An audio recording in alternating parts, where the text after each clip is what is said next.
Apes yang dialami Zaki Imam Pamudi dikeroyok oknum debt collector yang nak narik mobil yang dikendarainya pas balik sesudah bongkar tenda di daerah Matomera. Tak terima perbuatan pelaku, korban melapor ke polisi.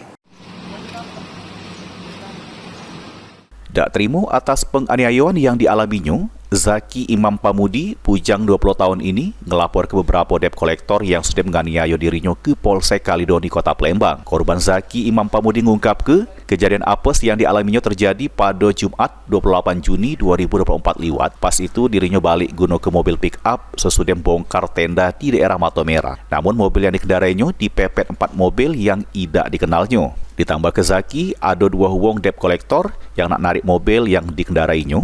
Sempat terjadi adu mulut sehingga pelaku ngelaku ke pengeroyokan terhadap dirinya. Awal pagi itu saya berangkat dari jam 8-an berangkat ke rumah untuk membongkar tenda di daerah Matomera. Nah, jadi selesai pulang membongkar tenda, saya dengan teman saya bernama Ijal pulang mengarah ke Palembang.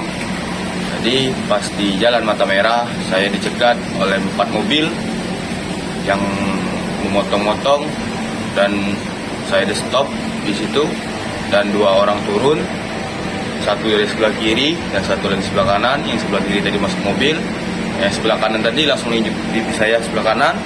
Nah, orang yang sebelah kiri tadi langsung bocor bagian perut saya.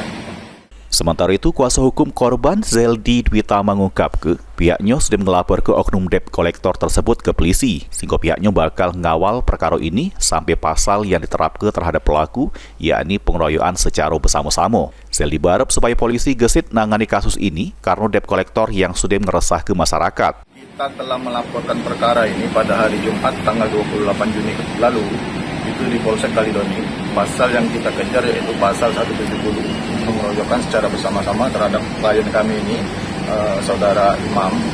Jadi sedikit kami tambahkan bahwa pelaku ini merupakan debt collector yang menghadang ataupun mencegat mobil di tengah jalan. Jadi bukan hanya menghadang dan juga mencegat, tapi klien kami ini dianiaya. Tangannya bekas cakaran-cakaran dan juga muka sama perutnya itu dipukul sama oknum debt collector ini. Laporan sudah diterima, selanjutnya bakal ditindaklanjuti Satreskrim Polsek Kalidoni Palembang. Lutfi, PAL TV.